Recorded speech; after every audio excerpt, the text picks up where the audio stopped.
अस्सलाम वालेकुम क्लास। अब आ जाएं आपके सेकंड टॉपिक पे। सेकंड टॉपिक है आपका पॉल्यूशन से रिलेटेड, पॉल्यूटेंट्स। पॉल्यूटेंट्स क्या हैं? पॉल्यूशन इटसेल्फ क्या है?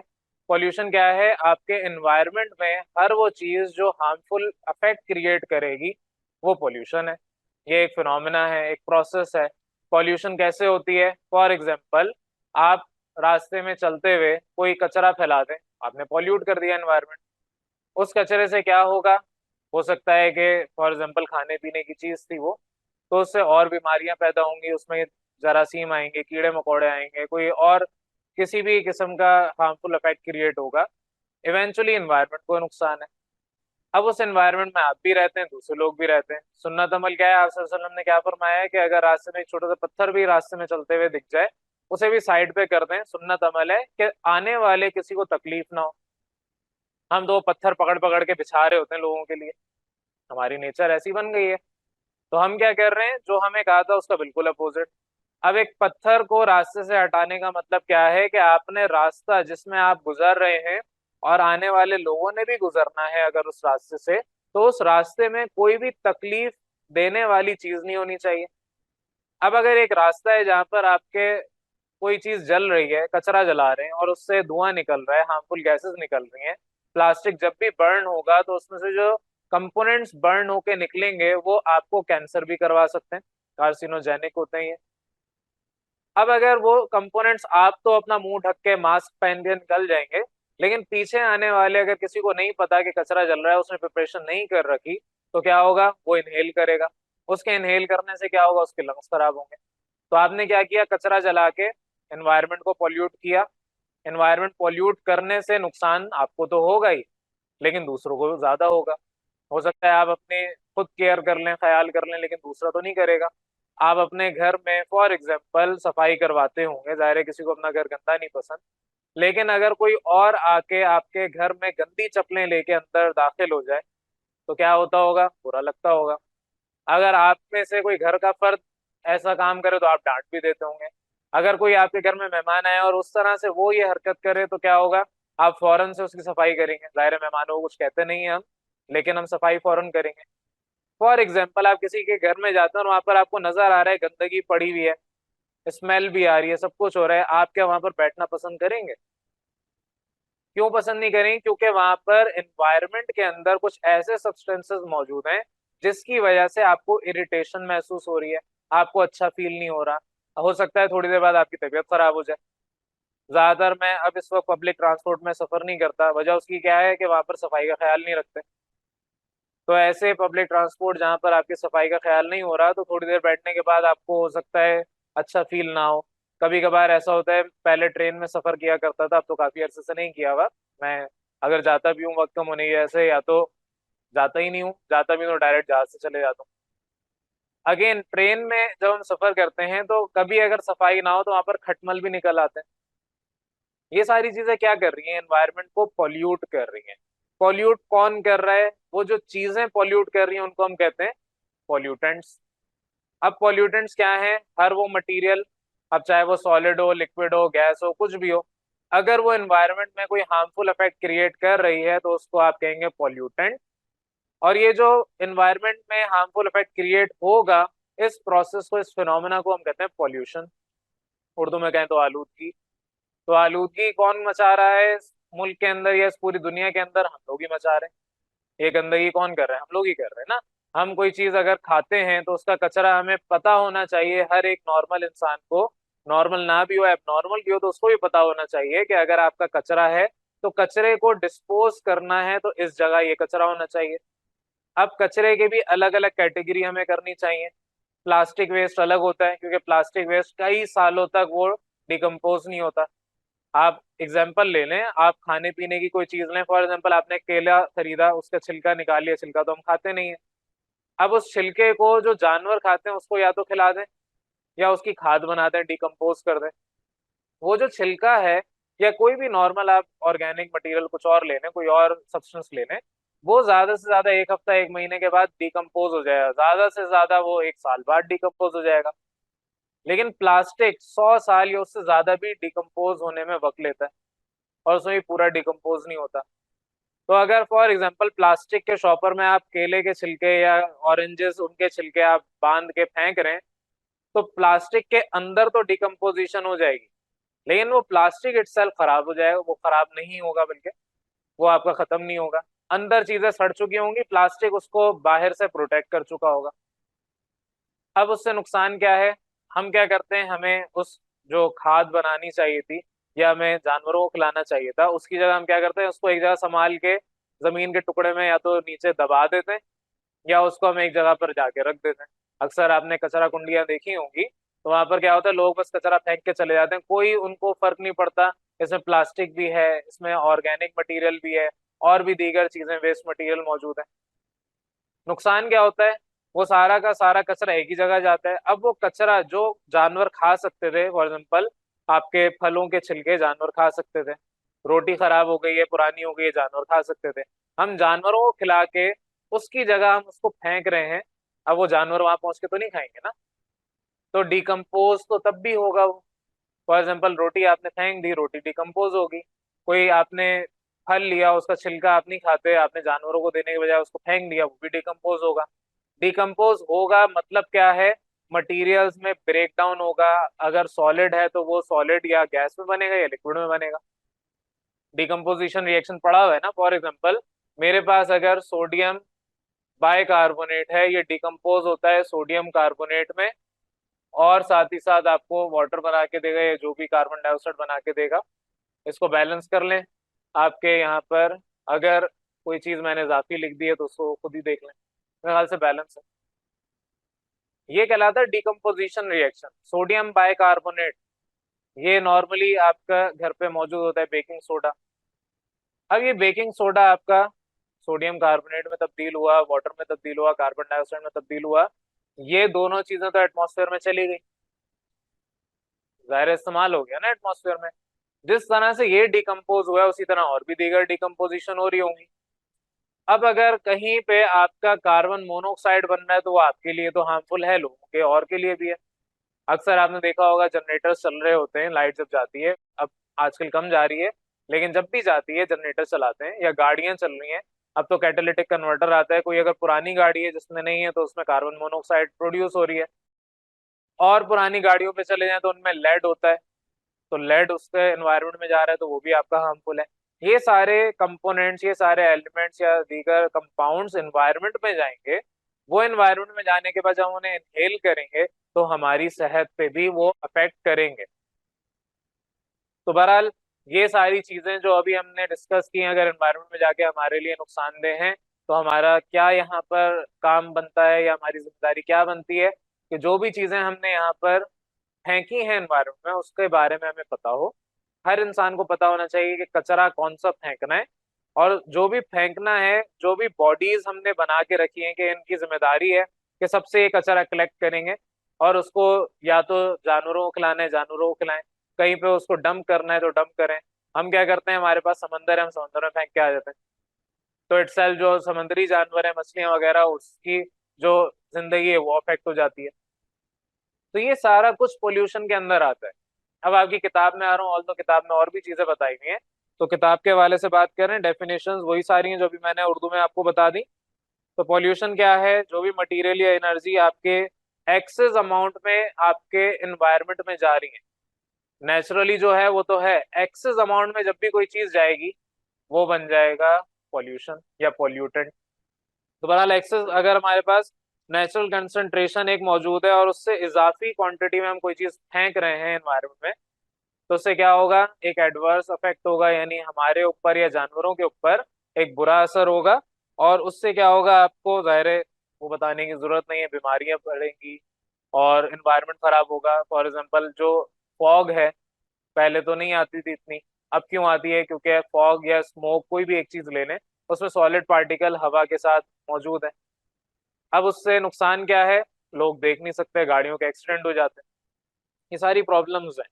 तो वो मटेरियल या एनर्जी, एनर्जी भी मैं जो बोल रहा हूँ, अगर यहाँ पर मैं बोल रहा हूँ और कोई जैसे बच्चे खांस रहे हैं, तो खांसने में मेरी आवाज दब जाएगी, या कोई यहाँ पर बाहर हॉर्न बजाना शुरू कर दे, गाड़ी का बाजे पकड़ के ले आए, वो बजाना शुरू कर दे, तो नुकसान क्या होगा?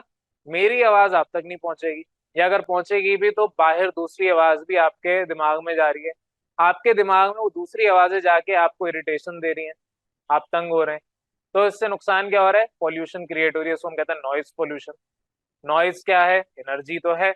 आप कोई पकड़ के दिखा दें, मटेरियल तो पकड़ सकते हैं ना, ये मेरा मटेरियल है, ये खराब होगा और अगर मैं इसको फेंक दूं तो ये एनवायरमेंट में पॉल्यूशन क्रिएट करेगा। लेकिन अगर मैं जो बोल रहा हूँ वो बोलना मेरे लिए, अगर एनवायरमेंट में, जाहिर एनवायरमेंट के अंदर ही मैं बोल रहा हूँ ना, तो जो मैं बोल रहा हूँ अगर उसके अलावा भी और दीगर आवाजें यहाँ पर आना शुरू हो जाए तो वो सारी कहलाएगी नॉइज पोल्यूशन। और ये जो बोलना है ये क्या, एनर्जी तो है। तो आपके डिफरेंट टाइप आगे हम पढ़ेंगे। बहरहाल एनर्जी भी हो सकती है, मटेरियल भी हो सकता है, नेचुरल क्वांटिटी में है, नेचुरल कंसंट्रेशन में है, तब तो ठीक है। लेकिन अगर उस नेचुरल कंसंट्रेशन से ज्यादा अमाउंट हो जाएगा तो इसका मतलब आपके पास वहां पर वो चीज पॉल्यूट कर रही है एनवायरनमेंट को। जो चीज पॉल्यूट कर रही है उसको पॉल्यूटेंट कहते हैं, और उस फिनोमिना को हम कहते हैं पॉल्यूशन। नेक्स्ट आपको बताया पॉल्यूटेंट क्या है, वही वेस्ट मटेरियल आपका जो हवा को, पानी को या और भी दीगर एनवायरनमेंट में जो चीजें हैं उसको पॉल्यूट कर रहा है, उसको खराब कर रहा है, तो उसको हम कहते हैं पॉल्यूटेंट। ये सारी बेसिक बेसिक डेफिनेशंस आपको मैं वैसे बता चुका हूँ, पढ़ा चुका हूँ। अब हम बात कर रहे हैं नेक्स्ट पे कि कौन से फैक्टर्स हैं जो कि आपके पॉल्यूशन में अपना अमल अच्छा खास रखते हैं। जितने भी पॉल्यूटेंट्स हैं उसकी तीन चीजें हम देखते हैं। सबसे पहला कि जो पॉल्यूटेंट है उसकी टाइप कौन सी है, केमिकल नेचर क्या है। केमिकल टाइप का मतलब क्या है? वो डिकम्पोज हो सकता है या नहीं। प्लास्टिक डिकम्पोज नहीं हो सकता, टाइप पता चल गई। लेकिन अगर आप फॉर एग्जाम्पल कोई फल के छिलके फेंक रहे हैं वो डिकम्पोज हो जाएंगे, अलग केमिकल की नेचर है, अलग टाइप है। दूसरे पॉइंट पे आ रहे हैं, दूसरा फैक्टर होता है कंसंट्रेशन। क्या है कंसंट्रेशन का मतलब? कि एनवायरनमेंट में उसकी मिकदार कितनी ज्यादा है। फॉर एग्जाम्पल अगर पानी के अंदर लेट सपोज आपके गटर का पानी मिक्स हो जाए, चाहे एक कतरा ही क्यों ना हो, तो क्या आप उसको फिर भी पी लेंगे? मेरा नहीं ख्याल कोई पिएगा। आपको मैं एक गिलास पानी दूं, लेकिन जैसे ही आपको पानी पकड़ाऊं कोई आके उसमें एक कतरा सिर्फ गटर का पानी डाल दे, सिर्फ एक कतरा, आप क्या करेंगे? उस पूरे को फेंक नहीं, चलें गटर का पानी कहाँ से कोई उठा के लाएगा, उसमें मच्छर या मक्खी आके गिर जाए या कोई और कीड़ा आके गिर जाए, तो क्या आप उसको पी जाएंगे? आप क्या करेंगे? उस पूरे को फेंकेंगे, या जितना भी आपका दिल चाहता है उतना फेंकेंगे और बाकी उसको वॉश करके धो के दोबारा से फिर पानी डाल के फ्रेश पियेंगे। अगेन दूसरे पे आते हैं एग्जांपल। अगर कोई ऐसी चीज लेट सपोज आपके कपड़े के ऊपर मक्खी बैठ जाए, मच्छर बैठ जाए, तो आप अपने कपड़े क्या फेंक देंगे? ठीक है। क्यों? क्योंकि कपड़े के ऊपर आपके अगर वो सब्सटेंस या वो कोई पॉल्यूटेंट आके गिर गया, ऑल्दो ये पॉल्यूटेंट नहीं है, ना मक्खी पॉल्यूटेंट है ना मच्छर पॉल्यूटेंट है, लेकिन ये अपने साथ जो चीजें लेके आते हैं वो पॉल्यूटेंट है। तो वो क्योंकि इतनी ज्यादा कंसंट्रेशन में आपके कपड़ों में नहीं है, तो आप क्या कहते हैं? उसको वॉश करके साफ कर लेंगे। सिमिलरली अगर मैं यहाँ पर लेट सपोज गाड़ी चला रहा हूँ, गाड़ी में मेरे कार्बन मोनोऑक्साइड निकल रही है, अगर वो थोड़ी क्वांटिटी में निकल रही है कार्बन मोनोऑक्साइड तो कोई मसला नहीं है, वो कार्बन मोनोऑक्साइड एनवायरनमेंट के ऑक्सीजन के साथ मिलके कार्बन डाइऑक्साइड बना लेगी। लेकिन वहीं पे अगर ये क्वांटिटी ज्यादा हो जाए तो अभी नुकसानदेह। तो कंसंट्रेशन सेकंड पॉइंट होता है, सेकंड फैक्टर होता है।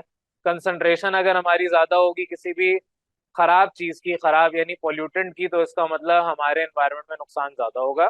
किसी की कंसंट्रेशन कम है तो एनवायरनमेंट में नुकसान इतना नहीं होगा। तीसरे पॉइंट पे आ रहे परसिस्टेंस। परसिस्टेंस कहते हैं इस्तेकामत, कौन कितना परसिस्टेंट है, कितना ढीठ है बेसिकली। तो कोई सब्सटेंस कितना ढीठ है उसको हम कहते हैं कि वो कितना अच्छा पॉल्यूटेंट है।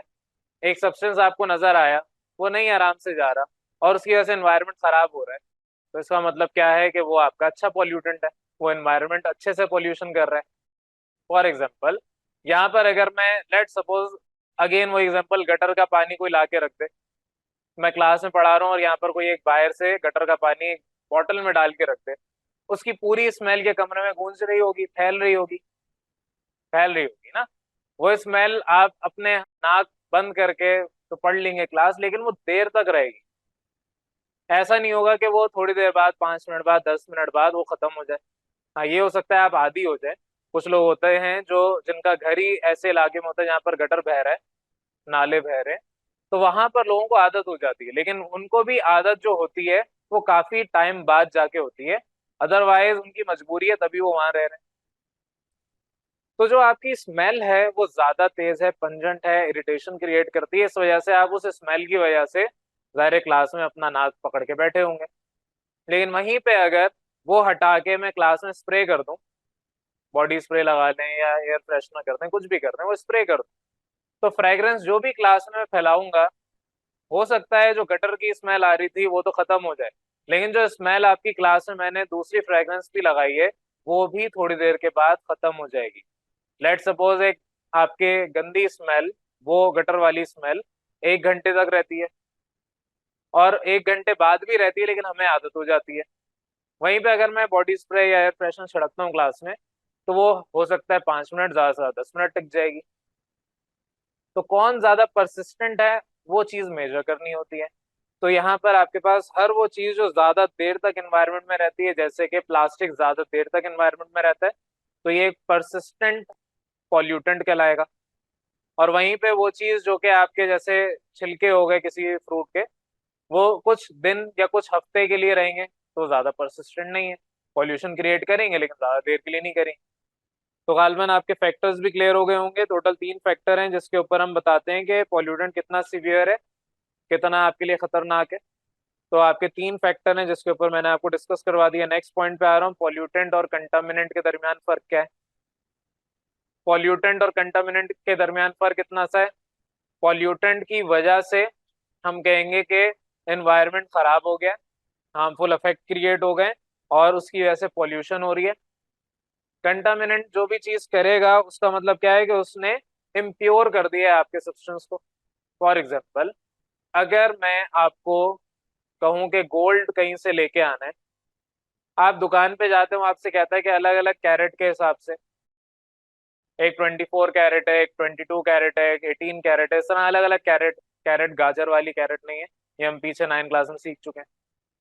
तो अलग अलग आपके पास टाइप है। अगर 9 क्लास में थोड़ा सा भी याद हो तो उसमें क्या होता था, इम्प्योरिटी होती थी।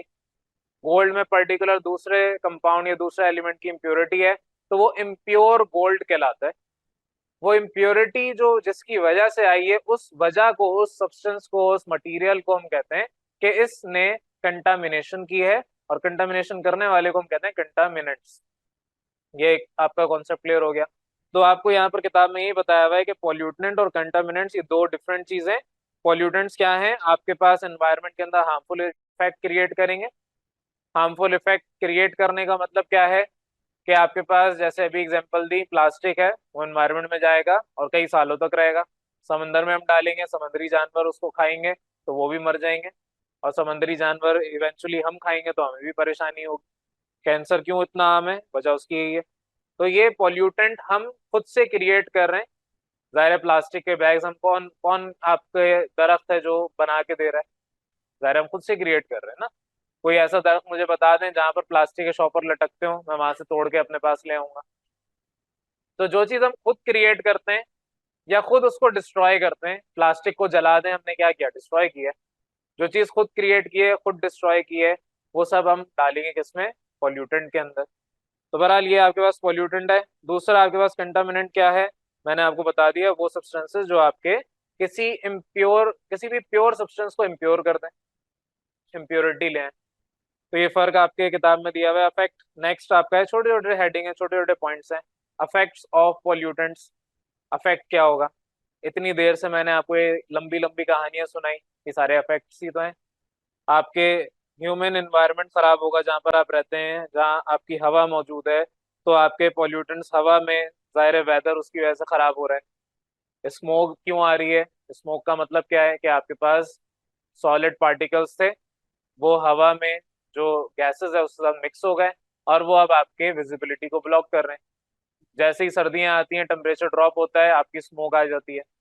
तो जो भी आपके लॉन्ग रूट पे व्हीकल्स चल रही हैं उनमें नुकसान क्या होता है, एक्सीडेंट्स होने के चांसेस होते हैं।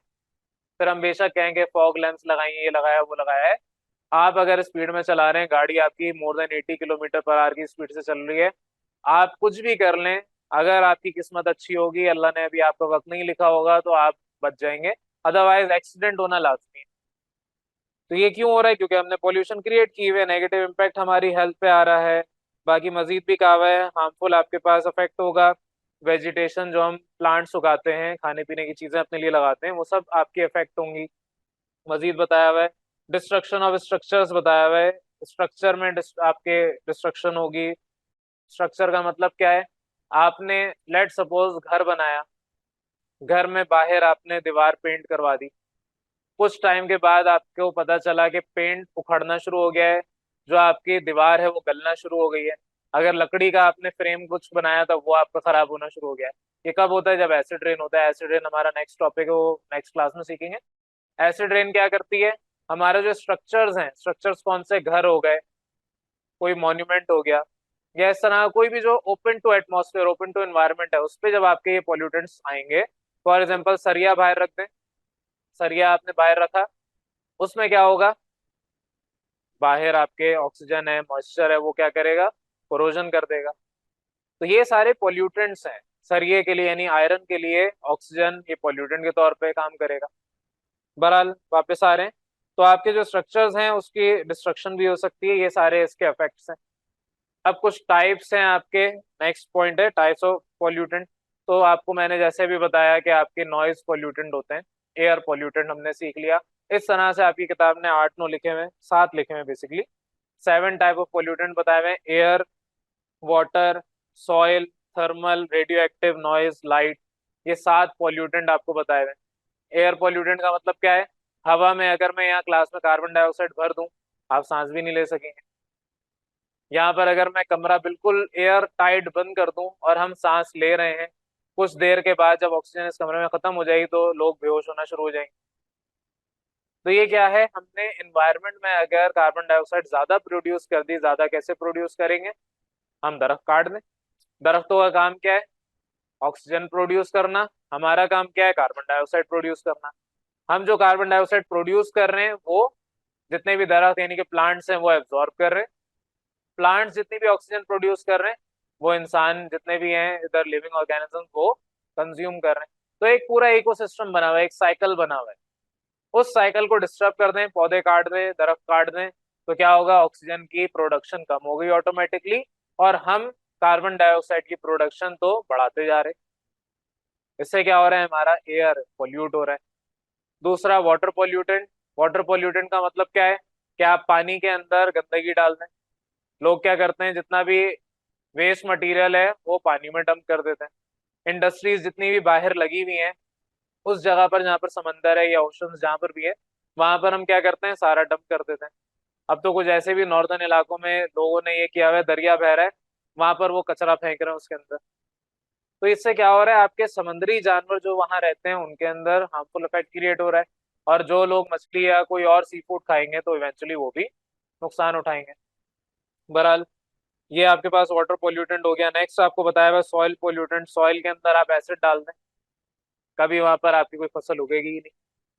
गलती से आपके पास वहां पर कोई एसिडिक मीडियम जनरेट हो गया, पीएच लेवल एसिडिक हो गया, अब वहां पर आप सॉइल में कोई भी प्लांटेशन करके दिखा दें, तो आपके सॉइल पोल्यूटेंट का मतलब क्या है? एसिड रेन होगी तो क्या होगा? वेरी एसिडिक मीडियम होगा, पीएच कम होगी, पीएच उसकी एसिडिक रेंज में आएगी, जिसकी वजह से सॉइल आपका एसिडिक हो जाएगा। अब वहां पर अगर कोई पौधे वगैरह थे तो वो मरना शुरू हो जाएंगे, और अगर लेट सपोज आप वहां पर प्लांटेशन करना चाह रहे हैं तो वहां पर कोई प्लांट उगेगा नहीं। नेक्स्ट पे आ रहे हैं थर्मल पोल्यूटेंट। थर्मल पोल्यूटेंट क्या है? हम जो एसी चलाते हैं मजे से, कमरा तो ठंडा होता है, लेकिन उससे क्या हो रहा है? ग्लोबल वार्मिंग हो रही है। ग्लोबल वार्मिंग का मतलब क्या है? बाहर हम टेम्परेचर बढ़ाए जा रहे हैं। बाहर टेम्परेचर बढ़ाने से क्या होगा? बाहर एनवायरनमेंट में आपका टेम्परेचर ज्यादा पहले नहीं था, अब ज्यादा है, जिसकी वजह से अब गर्मियां ज्यादा पड़ रही हैं, हीट वेव ज्यादा आ रही हैं। आज से 50 साल पहले अगर चले जाएं तो जब एसी का कॉन्सेप्ट इतना नहीं था, थे उस वक्त भी एसी लेकिन इतने ज्यादा आम नहीं थे, तो उस वक्त इतना एटमॉस्फेयर में गर्मी नहीं थी। अब जो टेम्परेचर 50 क्रॉस कर लेता है तो उसका मतलब सिर्फ इतना सा है कि हमने थर्मल पोल्यूशन बढ़ा दी है। नेक्स्ट पे आ जाए रेडियो एक्टिव पोल्यूटेंट। ऑल दो ये नॉर्मल नहीं है, लेकिन पाकिस्तान में ही मैं एग्जांपल दे रहा हूँ, इस्लामाबाद के कुछ ऐसे इलाके हैं जहाँ पर रेडियो एक्टिव सब्सटेंस पाया जाता है। गालिबन आपके रेडॉन था या ऐसी कोई सब्सटेंस था, अभी एग्जैक्टली याद नहीं। तो इसकी क्वांटिटी पाई गई है इस्लामाबाद के कुछ ऐसे मखसूस इलाके हैं वहां पर। तो वहां पर जितने भी लोग रहते हैं, मेरी खुद की अपनी स्टडी है, और वैसे भी लोगों ने जब हमने इसको सर्वे किया तो पता चला कि वहां पर ज्यादातर लोगों को कैंसर बहुत जल्दी हो रहा है। तो इसका मतलब क्या है, जहां पर भी रेडियो एक्टिव एलिमेंट्स पाए जाएंगे उस जगह पर radioactive rays, radioactivity होगी, और उसकी वजह से एनवायरनमेंट में रेडियो एक्टिव पॉल्यूटेंट्स भी फैलेंगे। तो रेडियो एक्टिव पॉल्यूटेंट का मतलब ये। नेक्स्ट पे आ जाए नॉइजेस पोल्यूशन या नॉइज पोल्यूशन। अभी एग्जांपल दी, अगर मैं यहाँ बोल रहा हूँ और बाहर कोई शोर शराबा शुरू हो जाए तो क्या होगा, हम एनवायरनमेंट में नॉइज पोल्यूशन कर रहे हैं।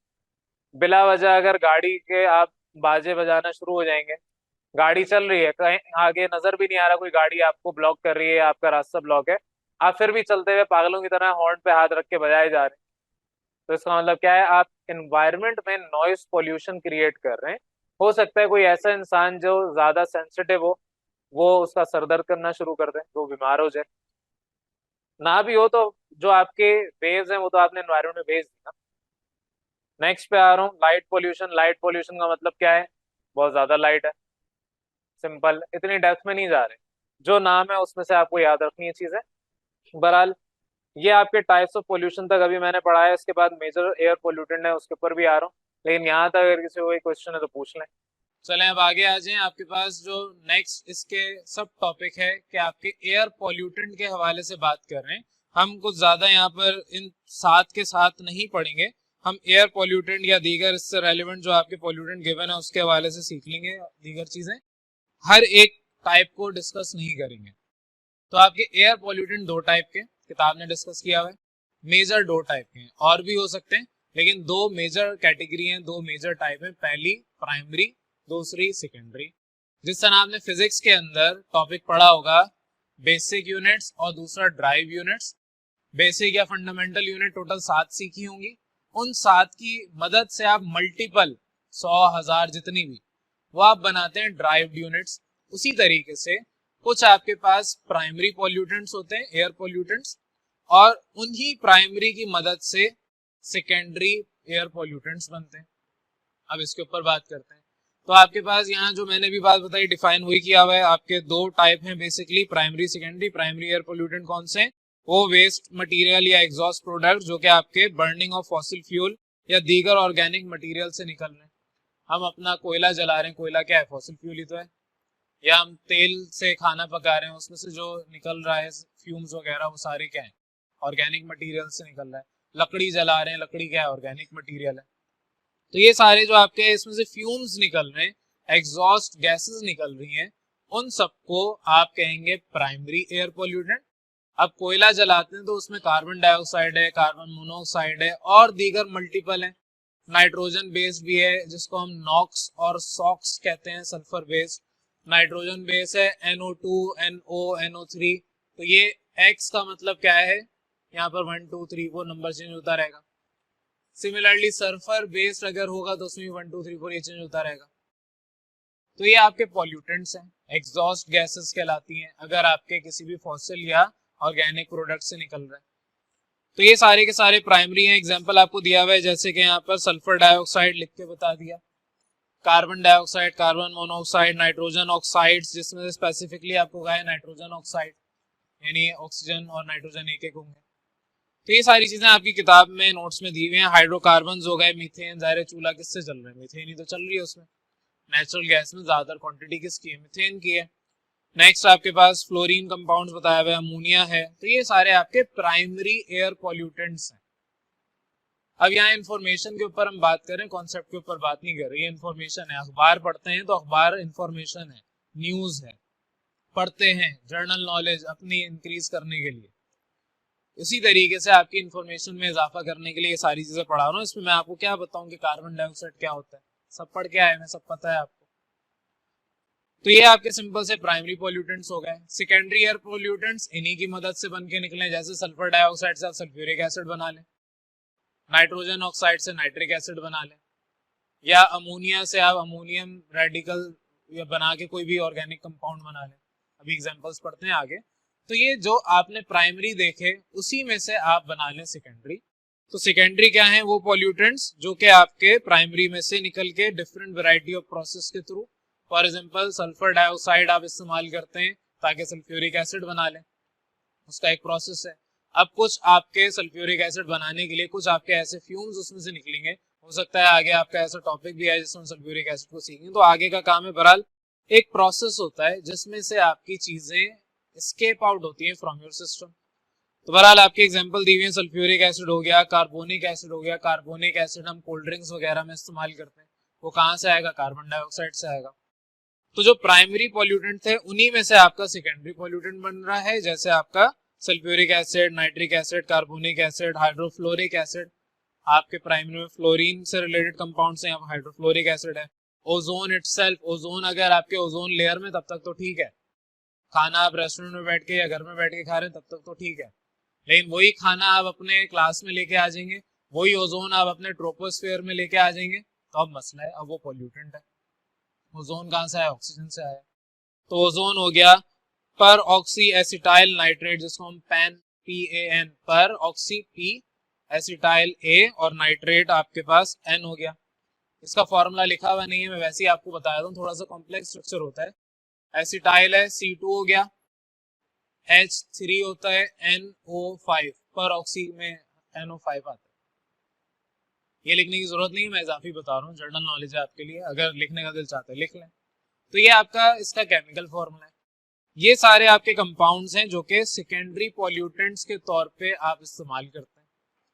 तो ये सिंपल सा आपके पास मेजर एयर पॉल्यूटेंट का टॉपिक था। अब पॉल्यूटेंट जितने भी हमने नाम सीख लिए, carbon dioxide, nitrogen oxide, nitrogen dioxide, ये सारे, सल्फर डाइऑक्साइड हो गया, ओजोन, पार्टिकुलेट मैटर आपको दिया हुआ है, लेड दिया हुआ है, ये सारे के सारे चंद, ये सारे के सारे जो आपसे दिए हुए हैं ये चंद हैं। इसके अलावा और भी पॉल्यूटेंट बहुत सारे हैं। ये चंद ऐसे हैं जो कि आपकी किताब ने पूरा एक टेबल बना के दिया है। अब उस टेबल को जल्दी से अगले 5 मिनट हमने जल्दी जल्दी इसको डिस्कस करना है, क्योंकि कोई भी इसमें ऐसी चीज नहीं है टेबल में जो कि आपने ना देखी हुई हो। अब आ जाए अपनी टेबल पे, किताब के अंदर टेबल बना हुआ है, अदरवाइज हमने नोट्स में आपको हेडिंग बना के दे दिया है। तो पहले आपके पास कार्बन मोनोऑक्साइड के बारे में डिस्कस करवा रहा हूँ। कार्बन मोनोऑक्साइड का सोर्स दिया हुआ है, जितने भी आपके ऑटोमोबाइल्स हैं, गाड़ियां वगैरह, इसमें से कार्बन मोनोऑक्साइड निकल रहा है। जनरेटर्स मैंने आपको पहले एग्जांपल दी थी, आग जलाते हैं उसमें से निकलता है, या इंडस्ट्रियल ऑपरेशंस हो रहे हैं वहां पर होता है। इंडस्ट्री में भी तो आग चाहिए ना, आपके फॉसिल बर्न हो रहा है, फ्यूल यानी कोल बर्न हो रहा है, कार्बन मोनोऑक्साइड वहां से भी निकल रहा है। इससे नुकसान क्या होगा? आपके जो स्मोक है वो इसकी वजह से बनती है। स्मोक के नुकसान से क्या होता है? तो आपके पास पहले एनवायरमेंटल रिस्क के बारे में बताया हुआ है टेबल में, अगर देखें। फिर नेक्स्ट आपको बताया हुआ है कि ह्यूमन हेल्थ में क्या होगा, इंसानी जिंदगी में क्या असरात होंगे। तो आपको यहाँ पर बताया हुआ है कि इससे कार्डियक डिजीज यानी दिल की बीमारियां बढ़ सकती हैं। मजीद बताया हुआ है आपके चेस्ट डिस्कम्फर्ट यानी सांस लेने में आपको प्रॉब्लम होगी, आपका सीना खिंचा हुआ रहेगा। साथ ही साथ आपकी विजुअल डिफिकल्टीज होगी, आप गाड़ी चला रहे हैं तो नजर नहीं आएगा, और आंखें भी अक्सर खराब हो जाती हैं। और diminish physical and mental skill, इससे आपकी फिजिकल या मेंटल स्किल का मतलब क्या है? आपके सामने कार्बन मोनोऑक्साइड आ गई है, आप उसे इनहेल कर लें, अब मेंटली तो आप इनएक्टिव होना शुरू हो जाएंगे, और साथ ही साथ फिजिकली भी, जाहिर है मेंटली एक्सीडेंट हो गया तो फिजिकली भी आप इतने स्ट्रॉन्ग या एक्टिव नहीं रहेंगे। ये कुछ आपके हर एक के बारे में बताया हुआ है, मैं जल्दी जल्दी पढ़ा रहा हूँ, कोई ऐसी चीज नहीं है जो मुझे सिखाने की जरूरत हो, सिंपल आपके इंफॉर्मेशन है, सिंपल न्यूज है। सेकंड आपको बताया हुआ नाइट्रोजन ऑक्साइड, यानी nitrogen oxide, nitrogen dioxide, trioxide, ये सारी चीजें आपकी हैं। ये कहां से निकल रहे हैं? ऑटोमोबाइल्स हो गए, इलेक्ट्रिक जनरेटर्स हो गए, और इंडस्ट्रियल ऑपरेशंस, अगेन वही। इससे एनवायरनमेंट में क्या फर्क हो रहा है? जो प्लांट्स वगैरह हैं उसमें हार्मफुल इफेक्ट्स क्रिएट हो रहे हैं, वो मरना शुरू हो जाते हैं, और जाहिर पोल्यूशन तो इटसेल्फ भी कर ही रहा है। ह्यूमन हेल्थ में क्या इफेक्ट होगा? आपको इरिटेशन होगी, इन्फ्लेमेशन, इन्फ्लेमेशन गालिबन हमने पिछले चैप्टर में भी सीखा था क्या होता है, जो आपकी स्किन पे दाने निकल जाते हैं, इरिटेशन होती है, रेड स्पॉट्स आ जाते हैं, खुजलियां होती हैं, इन्फेक्शन जिसको हम कहते थे, इन्फेक्शन हो गया है। तो ये आपके बेसिकली सारे इफेक्ट्स होते हैं। तो irritation of the respiratory track, जो सांस लेने का नालियां हैं, रिस्पायरेटरी ट्रैक उसको कहते हैं, वहां पर आपको इरिटेशन होगी और मसले मसाइल होंगे। बहरहाल नेक्स्ट आपको यहाँ पर बताया हुआ है सल्फर डाइऑक्साइड। सल्फर डाइऑक्साइड कहाँ से आएगा? आपके इलेक्ट्रिसिटी जनरेशन हो रही है वहां से आएगा, फॉसिल फ्यूल बर्निंग हो रही है, इंडस्ट्रियल एक्टिविटी हो रही है। साथ ही साथ आपको बताया हुआ है ऑटोमोटिव मैटर इमिशन, यानी गाड़ियों के अंदर से निकल रहा होगा ये। नेक्स्ट आपको बताया हुआ है ये सारे के सारे सोर्सेज ऑफ पोल्यूशन है। एनवायरमेंटल रिस्क पे बात कर रहे हैं, तो एनवायरमेंटल रिस्क में सबसे ज्यादा ये जो सल्फर डाइऑक्साइड है ये एसिडिक रेन में पार्टिसिपेट करता है। अगेन एसिडिक रेन हमारा नेक्स्ट टॉपिक है। साथ ही साथ आपके ये डिस्ट्रॉय कर देगा फ्लोरा। फ्लोरा का मतलब ये जो फूल वगैरह निकलते हैं, प्लांटेशन आप कर रहे हैं उसको ये डिस्ट्रॉय करेगा। एसिड रेन होंगी, जितने भी आपके फूल निकले तो वो मर जाएंगे। बिल्डिंग्स खराब होंगी, मॉन्यूमेंट्स खराब होंगे, ये सारी चीजें आपके। और साथ ही साथ ये क्या करता है, particulate matter, particulate matter itself, अगला हमारे पास ये पॉइंट आ रहा है तो मैं वहां बताऊंगा। पार्टिकुलेट मैटर को भी ये जनरेट कर रहा है। हेल्थ रिस्क क्या होंगे, जाहिर है एसिडिक रेन होगा तो बॉडी में इरिटेशन होगी, सांस लेने में प्रॉब्लम होगी। सल्फर डाइऑक्साइड कहीं पे अगर फैल जाए तो आपके सांस लेने में प्रॉब्लम होती है। जो एस्थमा पेशेंट होते हैं उनको प्रॉब्लम ज्यादा होती है। और साथ ही साथ आपके यहाँ पर मजीद बताया हार्ट प्रॉब्लम भी बढ़ जाती है। अगर हार्ट पेशेंट है तो हार्ट प्रॉब्लम बढ़ जाएंगी। ये कुछ आपके पास यूजेस हैं। नेक्स्ट आपके पास है ओजोन। पहले यहाँ तक अगर कोई कंफ्यूजन है तो पूछ लें। नेक्स्ट पे आ जाए ओजोन।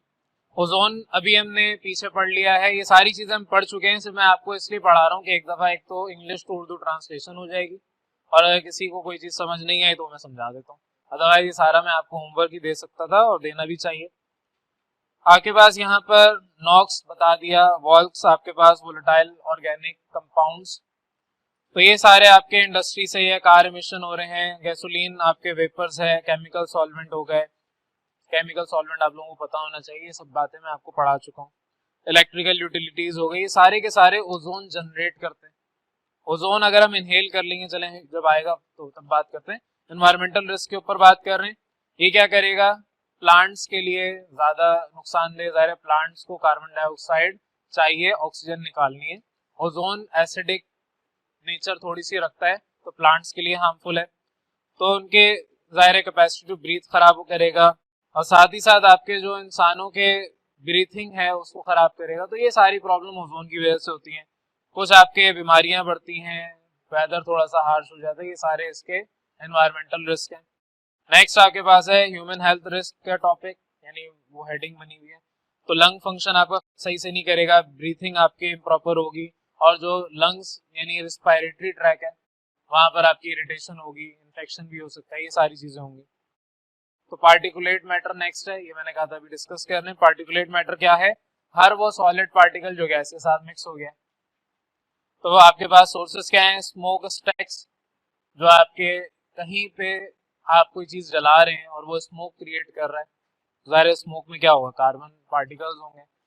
नेक्स्ट आपको कहा हुआ है बिल्डिंग साइट्स हो गई, सीमेंट वगैरह वहां मौजूद होता है वो उड़ जाता है। अनपेव्ड रोड्स, रोड जो आपके सही से नहीं बने हुए, उसमें मिट्टी है और दीगर कचरा वगैरह, वो सारी चीजें, ये सारे आपके प्राइमरी सोर्सेज हैं।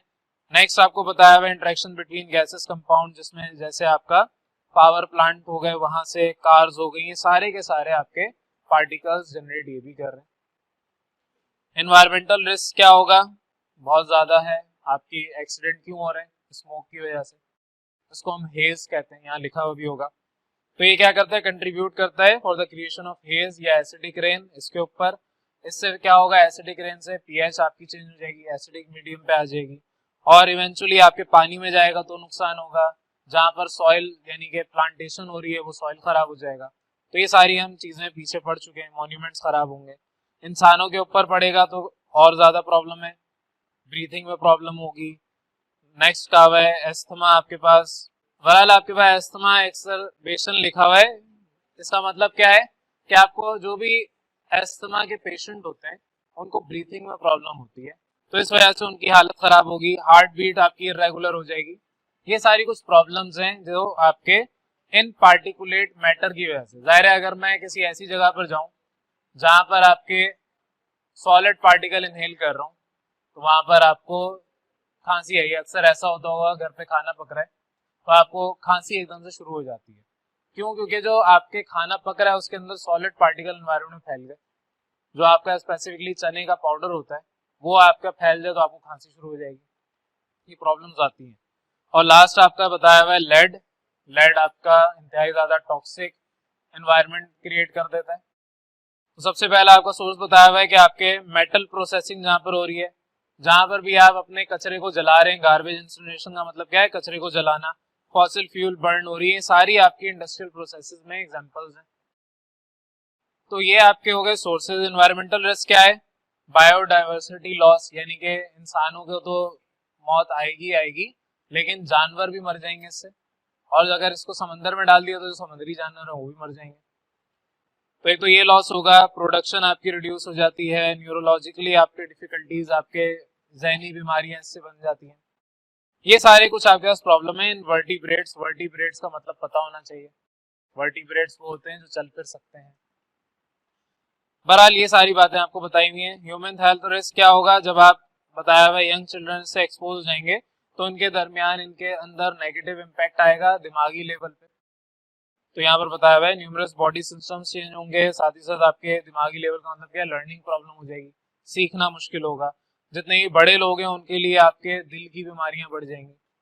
तो ये पूरा एक चार्ट था जो मैंने आपसे डिस्कस किया है। ऑल्दो इसकी बिल्कुल जरूरत नहीं थी, ये आप खुद भी पढ़ सकते थे। ये जो कुछ भी हमने अभी डिस्कस किया, ये सारा कुछ आप पहले से पढ़ते आए हैं। कोई इसमें ऐसी नई चीज मैंने आज आपको नहीं सिखाई। अगर कोई सिखाई है किसी के लिए तो अच्छी बात है।